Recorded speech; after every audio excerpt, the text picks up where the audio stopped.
Is in the beast. Right. But you want to know what's going to affect the economy that you're getting out to go into, right?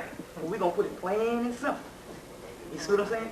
That way, some of you all got great ideas in your head, and you might consider entrepreneurship. You know they used to have the great, I know before I got out of Clark, used to have the career fair over here, right? Remember the career fair? And when you go there, most students have brilliant ideas in their head. They come in fired up. They got these brilliant ideas. I came in because I was a commercial art major. I came in with these great brilliant ideas. Went to Bloomingdale's. I went to Bloomingdale's and I went to Barney's because those were the only people that was associated with art because we're talking about commercial art. And first of all, they said, look, number one, the ideas in your head, that's beautiful, but we don't want you to think.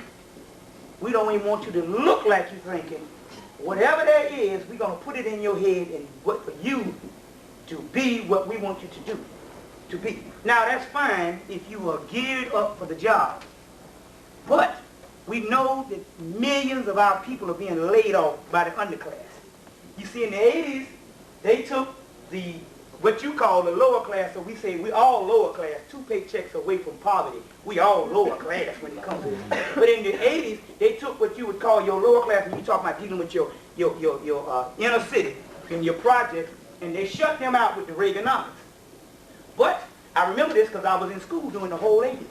But I remember it was a time when we really didn't see what was going on. We saw what was going on, but it really didn't affect us because we were in school. Now what's happening is this. Now they're ready for the middle class. You see what I'm saying? Believe it or not, most of the people that you know, a lot of people are unemployed, especially the entry-level jobs. The first thing that happens is this. Get on the jobs, and I will admit, when we were sitting in the auditorium at Clark, they said, raise your hand and see how many brothers and sisters have jobs. And 98% raised their hand. The other people were going into ROTC. So that was pretty good. And the rest of them were going into grad school. So you'd say that was real good to say that you, in the enrollment of the, what you would call the placement office, they would place that many people in jobs.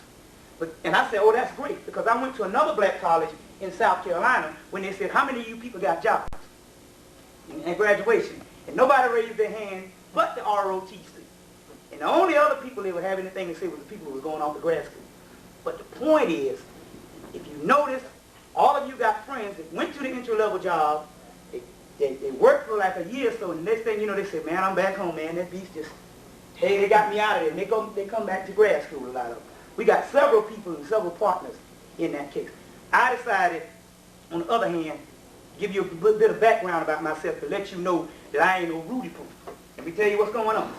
I decided, when I got out of school, I went to New York City to design shoes. Because I was an art major, and I was working for a guy by the name of Roger Bowman. Now, I stayed up there for about a year, but the rent was real high. You know, I'm up in New York City. You got to live the part. You got to play the role. I'm up there. I got $1,000, about $1,200 rent in New York City. Now, what happened was, even though I made so money, I wanted to start my own business. So I decided to come back to Atlanta and start my own business as far as entrepreneurship. So, make a long story short, I met up with a brother that's got his own company, and the rest is there. I work with him. I'm even getting backed by him, believe it or not. You see me over them hamburgers, I'm even getting backed by him, so it ain't no stupid stuff. The point is this. During that time, I see too much of my brothers and sisters are going to the point where the jobs are not as plentiful. Believe it or not, in 2 years, they are going to phase out the black middle class even more. If you think I'm jiving, first of all, let me explain something. I want anybody that's got a $10 bill on up that has $19.90 on up in your pocket, take it out and look at the corner. $10, $20, $100 on up. You look at the corner. We'll get in a bit of a New World Order before I get into some real science of what's going to really happen. How many people have this money? Look at the money. If you notice in the bill, you will see on one side a metal strip. If you take it and you hold it up to the light, if it's got to have 1990 on it. 1988 is too early because they print the plates in segments. They'll do it. It's in 10s. It's in 10s of 1990s. You can get it as a metal strip. In the left-hand corner, if you have a 1990 bill, in the left-hand corner, there's a metal strip. And it has like USA 10, USA 10, USA 10, or USA 20, USA 20. What they tell you is this: when you go to the airport, this thing will beep. So they say, well, this is to catch the drug dealer when they go through the airport carrying all this big money. Well, they tell you this, and the first thing you do is you buy it. Right? First thing you do is you buy it. What's happening is this: you have all over the barcode that's on all your products. Well, that same barcode that they put on your products, you see it on all of the books, the barcode. If you can find some books that has the barcode, you know the barcode. And on all of your groceries, they set this up so in the future, I'm going to give you a bit of time frame on when it's going to happen. In the future, you are not going to be able to use that money. That money is going to be null and void. That paper is not worth anything. President Nixon took it off the gold exchange in 1975. The Federal Reserve Bank print that out of mid-air, and it's not backed by anything. As a matter of fact, they already have the New World Order that they're talking about. This one world government, they already have it in place. It's been in place for the last 2 years, but they understand that the American people are so stupid to actually believe in the government so they can keep it running and also run the New World Order at the same time. About 8 months to a year, no more than 2 years, they are going to come and they're going to give you what they call the debit card system. They've already done it. Number one, you remember in 1991, they got the people on welfare and they said, now we got this credit card and this debit card and you can go and get your food stamps. That's the test drive. All right, you know that Bill Clinton is talking about, he has a national health plan, and he's going to give you a health card. That same health card is no more than the same debit card that they can convert into the money system. What is national health? Health means if you don't have no money, it's not healthy anyway. So it's not just a medical health they're talking about. The national health plan is saying it is healthy to be on this debit card system. Now what's going to happen is they're going to fade this money out. And if you're caught with that money, it will beep and you'll go to jail, because a lot of people, when they take this money, they're going to hoard this money and try to go and get money off it from overseas. But what's happening is they can fly over your house, go by your house in a van, or anything. If you have that money in your house, they can register how much you have on you. By this time, most of the people don't understand. They would have burnt up, because they incinerate so many of the dollar bills every 2 or 3 years. They would have burnt up all of the dollar bills from 1988. So if you're caught with that money, you go into jail. Now, another few things. If you notice, around 1976, 1986, 85, you had a lot of droughts out in the Midwest. A lot of farmers were forced out of work, and the government started buying up farms. They buy up these farms because they have these big subsidy houses that they're going to give you the food that you need. In about 2 years, you're going to have a major food shortage. Why? Because the farmers are forced out of business. So many farms go out of business every month, every day. Also, to let you know the things that I'm talking about, you can understand these right before your eyes. Do you know one semester you here and you got First Atlanta, CNS, and all of that. By the time you come back, you got Bankside, Wachovia. The other banks are merged all together. What's happening is you have a bank system that you only have 3 banks left in America. Chase Manhattan, what's another one? Chase Manhattan. Citibank. Citibank is a big one. Chemical. And Chemical Bank. You got it. Those are the only 3 banks. The other banks that you have are subsidiaries of Chase Manhattan, Chemical, Citibank. That's all that's left. Do you know in the Colorado banking system, the entire banking system, now we're talking about the state of Colorado, so we talk about a couple of thousand banks, went under one Friday and opened up new banks the next Monday, that Monday, 2 days. You notice the same thing with the first Atlanta and Wachovia. You left to go home for Christmas last year, fall 91. By fall 92, they had already had in Wachovia. The point is that these banks have merged, and it's only 3 banks, and they have agreed with the money system to go into the debit card system. Now, you have the Japanese that you think is running America out of business. No, that's not the way it is. If I go to your house and say, hey, Rodney Cohen, I'm from South Carolina. You from Atlanta. Let me buy this chair in your house, and I give you $40,000 for the chair. And I leave and go back to South Carolina and leave the chair in your house. Whose chair is that? That's your chair. You understand how that goes? They're not buying up anything. The Japanese are in on the money system as well as everybody else. The Japanese say, look, we got so many million war babies that will come over to the United States and will work for you for a lot less money and a lot less attitude. Who needs the Negro? They're saying, look, your problem is you got to get rid of the Negro. On the other hand, during the 1980s in Mexico, they built all of these industries. Most of your suits, Giorgio Armani, Gianni Versace, all these suits that used to be made in Milan, Italy, are now, and all of the American suits, now they have Mexican factories. That these Mexicans are making this stuff for cheap. Way cheap. Even in Korea, a suit like this would cost you, now a man's suit would cost you anywhere for a good one. It's going to cost you anywhere from $5 on up. Maybe $2 on sale, but we're talking about the retail price of what they come into the store. Those suits cost $14 to sew up in the factories. So now in foreign labor, but they can't do that with this type of labor. Number one, so we have them saying you got to get rid of the Negro. Now, is anybody in here know anybody who had a baby? There might be some sisters in here that had a baby recently. First thing they started doing is, when you go to the hospital, you have these babies. They tell you, number one, can you, do you want to test for sickle cell anemia? And you go, oh yeah, okay, cool, that's good, because you're thinking it's a disease.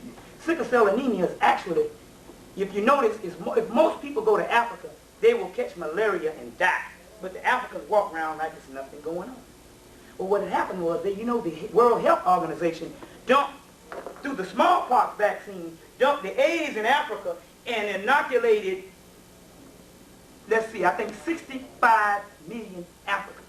But, no, 65 million Africans. But they got 80,000 Africans in one corner that's walking around with the AIDS virus and ain't doing nothing to them.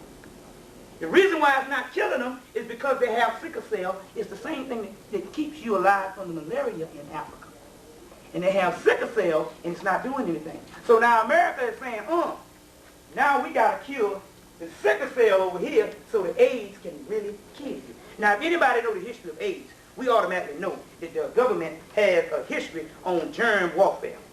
We got General Amherst with the Indians doing the Great Western, what they call the Great Western Conquest, where General Amherst gave smallpox, invested in the blankets to the Indians and wiped out millions.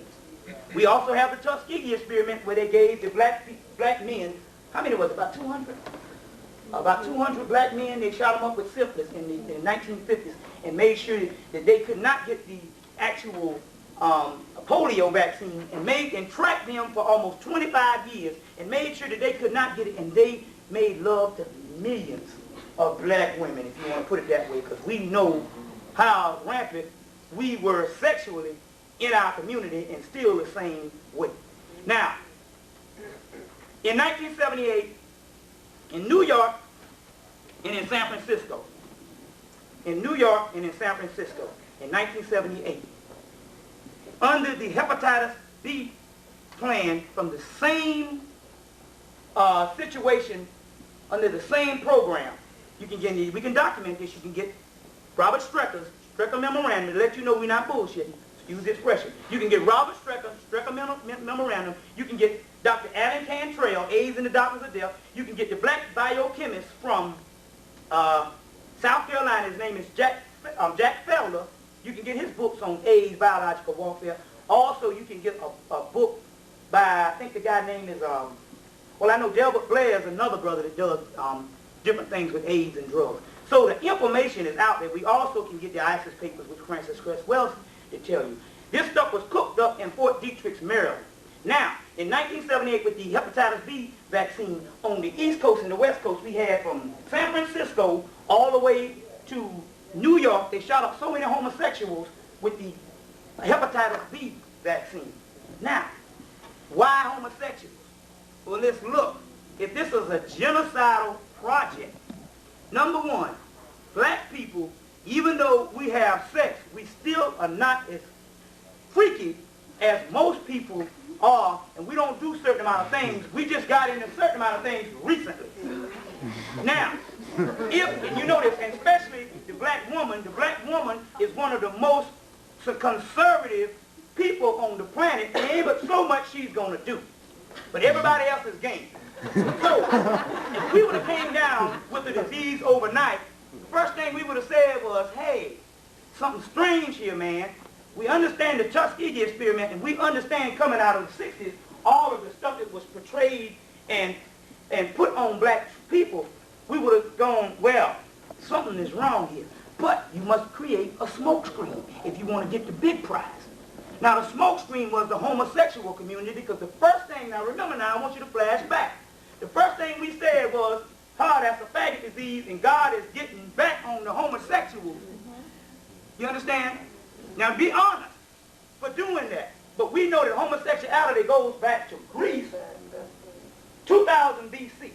And it's been here, not Africa, because we was a 98% heterosexual community, because we had rites of passages, and we understood there was no such thing as just a masculine and feminine principle. It was only one principle, and that's the feminine principle, and you have a masculine half of the feminine principle coming from the great schools of Kent. Man was not man not unless man was half woman. Woman was not woman not unless woman was half man. That's called the duality in the Tahuti's principles, and we taught our people this. So therefore, you didn't have to be homosexual. Homosexual comes from a patriarchal and a masculine and a sexist type of climate where the male, not being able to cry, not being able to show emotion, because that's not considered macho, he has to shut down his feminine side. So the psyche, what happens to the psyche, it overcompensates, and sometimes it goes total homosexual. Same thing vice versa to women, because she's not able to show a masculine side without being called something else. And by the male ego in this country being so vulnerable, until if his woman has any type of opinion, he's looked on it as some type of attack on his manhood. You understand how this stuff goes? So based on the climate of what type of society we live in, this is where the homosexuality comes from. You can get a book that's just put out by Yale, and it's called Homosexuality in the Ancient World. Let me put this gum out, it's all over the place. Homosexuality in the Ancient World. And they say, page 1, Greece.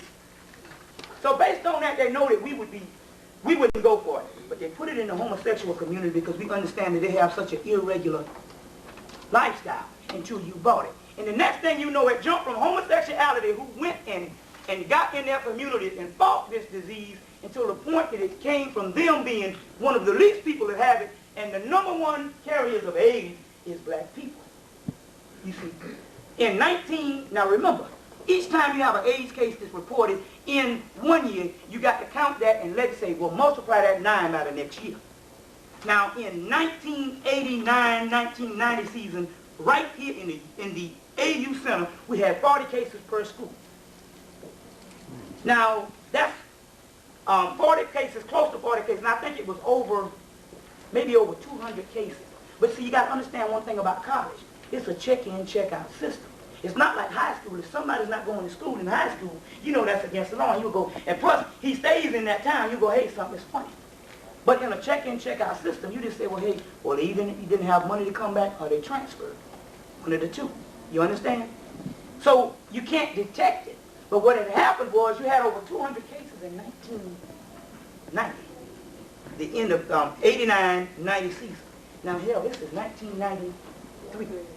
And it jumps 9. Now, this is by the CDC. In a retreat, an AIDS retreat done by the outreach program, the same brothers that passed out these rubbers, summer retreat that they had the same year, well, summer 91, you have to you have to multiply that by 9 each year. Also, each person that you have, that you know that has AIDS, multiply that by 9. Now, so we have this whole AIDS thing going on, and now we understand that it jumped from the homosexual to the #1 carrier of the AIDS is the black woman, not because she's so promiscuous, but because she has an open system. You understand? So now we got another problem. Okay, moving right along. The AIDS, the first, if you can, I think this book is called The Great AIDS Hoax. The first AIDS person was a woman, and I can't think of her name, and that's stupid because I didn't get the book. I didn't bring the book for some reason. It was a woman, and her name was, her first name was A. Her second name was D in the middle, the middle name, and the last name was S. And they worked the I in there or whatever, but they let you know that the first person that died in the 1950s from this. And her name, they named the disease from her name. You can get this from a book called The Great AIDS Hoax. You can go down and get this book at the Black Media Communication on Cascade, right down the street from the Beautiful. I think it's right beside the Beautiful restaurant. You can get that book in there. Okay. So now, going back to the New World Order and what's getting ready to happen. Well, #1, with this card, they also have what they call the Mark of the Beast. Now, this Mark of the Beast, at first they wanted to take this Mark of the Beast and they wanted to put it on your hand, a barcode. But they said, well, when people grow up, the skin changed and it might not register on a computer. Also, they know that there's never been anything that the white man made that ever stood up to anything. It always breaks down. But they said, well, we got a new thing, and I've seen this. They have this new thing. It's about as big as a grain of rice. And they can put it in your skin with a hypodermis needle. And it can track you, and it knows all of your life history because they have a computer and they can program as they go along. Now, so what's happening? #1, why is this going on? And #1, why is the white man and why does all of the nations say that you got to get rid of the Negro? Well, #1, they understood that looking from the Tahuti's prophecy. Now, Tahuti's prophecy is the prophecy of the great god Tahuti, which is the god of wisdom coming out of ancient Egypt or ancient Kemet. And in that prophecy it says, you have the great first doctor or the first physician in history, the father of medicine is called Imhotep. He's known in Greece called Asclepius. So when you take the Hippocratic oath, they tell you he's the first father of medicine, but you also take an oath to Asclepius, that is Imhotep.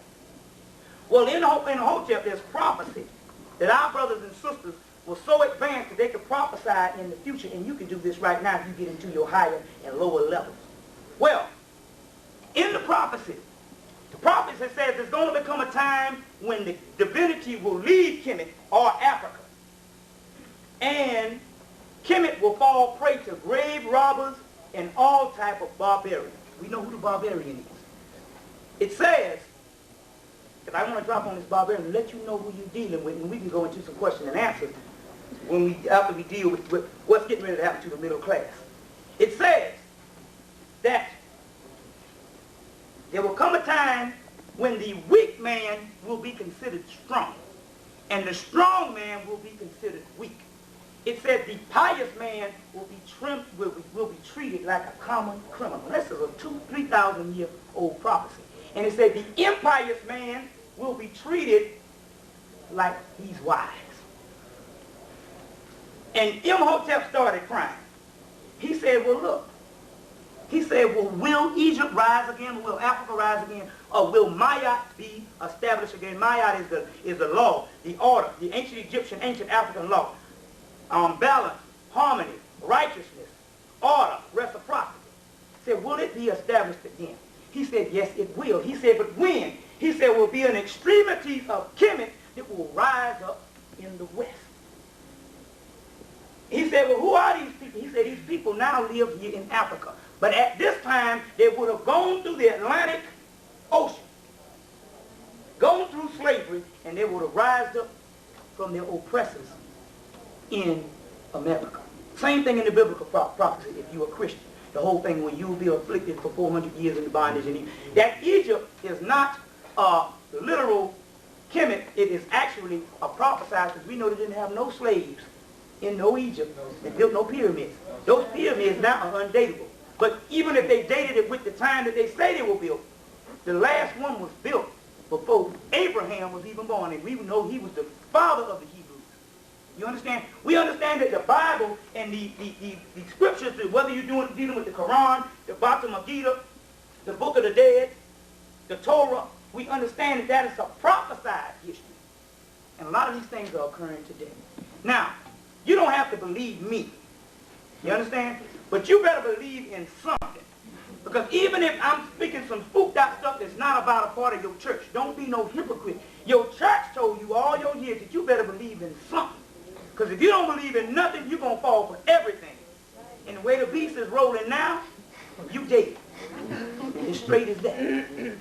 But why? Why do they want to do this? Well, number one, we understand that all the society and the government is run by the secret societies. And we understand that the prophecy, the Tahudi's prophecy, as well as the biblical prophecy, and as well as the prophecy of the Kali Yuga coming out of India, which is not the blue-black people that came from the Indus Valley and traveled up to India. The Kali Yuga says there's going to come a time when man will eat the sacred cow as hamburgers, and the man will beat the woman. This time is upon us. It's been upon us. But these people, you have the York Rite, the Scottish Rites, the Rosicrucians, the OTO, the AA, the Theosophical Society, the Hermetic Brotherhood of Luxor, all of these people being a part of the Illuminati. These people know this stuff. And even J. Edgar Hoover, was being a Mason, said that we must neutralize and organize to stop the rise of a black Messiah. You understand? And that year, and in 65, Malcolm was killed, and in 68, Martin was killed. So the prophecy is upon us. Well, let's go a little further. In the early 1970s, President Nixon said I was going to drop on a whole nother lecture, but the spirit didn't hit me, and I got to tell you the truth. We can get into all the other stuff, but the time is upon us now, because really, I'm going to be frank with you. What happened to me was this. In 1990, I was on my way to do my thing with the whole shoe bit, and then something came over me, and I literally died. And all I wanted to do at that time was to study this history. I put all my money in thousands of books to sacrifice for people, even if the people didn't want to sacrifice. I knew, look, hey, our people are dying out here.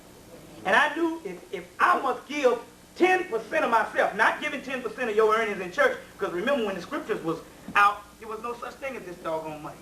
You understand what I'm saying? 10% mean I must give 10% of myself to a people that's dying and starving. You understand? And a people that's on their way out. And our brothers, it had to be somebody that sacrificed. We got people that sacrifice. I'm just so happen to be one of those people. And now I'm benefiting from it because I've had several lectures. I started lecturing last summer, and since then I have gone everywhere, and I had several lectures all over the place. I just got back from Tennessee. I'm from Lemoyne College. I'll be at Memphis State in another week or so. I'm going to be at the Slave Theater in Harlem in about another month, and things are moving. I'm going to be back on the radio, WRFG, coming this Friday night at 11:15 or about 11 o'clock. But getting back into this, in the early 1970s, President Nixon, as well as the governments and the secret societies, drew up a blueprint called the King Alfred Plan. Now, the King Alfred Plan says, in case of a revolt, we must detain the black people, all of them. In case there's a revolt, we must detain black people because there's going to be some things that's cooking in South Africa. And we're going to have to go to war with South Africa. Our brothers in South Africa, they're talking about the white brothers. And we can't fight a war on the inside when we're fighting a war on the outside. You see, the American history and the government, they have been used to fighting wars on the outside. They don't know what to do when the black man, the true so-called fifth, stay right next to your honey. He can jump in the house and slit your honey throat when you fighting over here. So they said, we must detain these people. So they drew up the King Alfred Plan. Now, the King Alfred Plan said we must take all secret societies, the Black Masons, the fraternities and sororities, all of your NAACP, Urban League, SNCC, all of your black churches, and we must put them in concentration camps. So they started refurbishing the concentration camps around 1979. President Carter started refurbishing these concentration camps that they put the Japanese in World War II. What happened was, if you notice, moving right along to today, in 1979, 1989, a couple of months right after President Bush got into office, he closed down 5 army bases. Anybody remember that? If you don't remember, he closed down 5 army bases. Now, if anybody's ever been on an army base, it is bigger than some small towns, 4 of them put together. That means you can detain millions upon millions. But they got 5 of these. They closed these things down in 1989. And President Carter came on TV and told you, we now have space to detain drug dealers. See, they always do this stuff with the drug dealers because we understand they brought it in the country and they set it up. They set it up for a greater purpose, to make you down, pull you down to the degradation, and let everybody who's so-called thinking they're making it, saying them people, they don't need to be doing this, to pull you down and create a hostile situation that they created and say, we now have space to detain drug dealers. Now, what's happening is this. They're getting ready to take the money from the middle class. They're forcing them out by the millions. They understand that our people that's in the projects, even though they do things, they don't really have a voice because it's like a brick wall. If you know nothing from nothing leaves nothing, if you're constantly bombarded by negative things, you don't understand things. So you think it's something wrong with you for being in the situation you are in. But they understand if the black middle class that so-called had a beneficial part in the society, a small part, just buying clothes and cars, let's look at the real deal. We don't own nothing.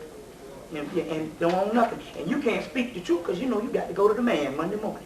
And he might have heard about it and you out of a job. So are we really free or what?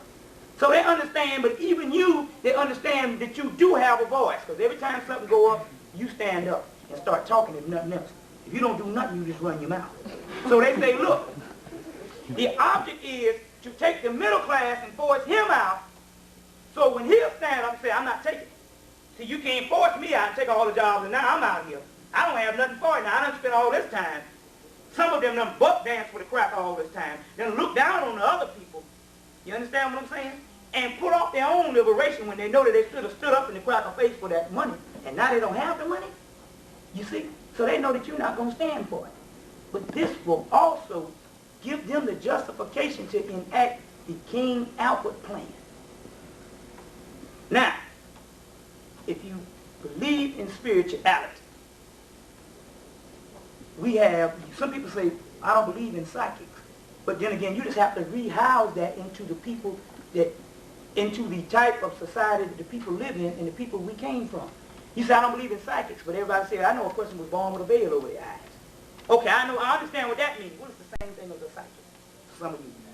I met a beautiful sister that's 100% accurate. She came to me, she said, look, the Spirit told me you need to go help your people. But she doesn't know anything about the African history. So I said, I'm going to teach you about the African history so you'll be on track and you can understand what's going on with the beast.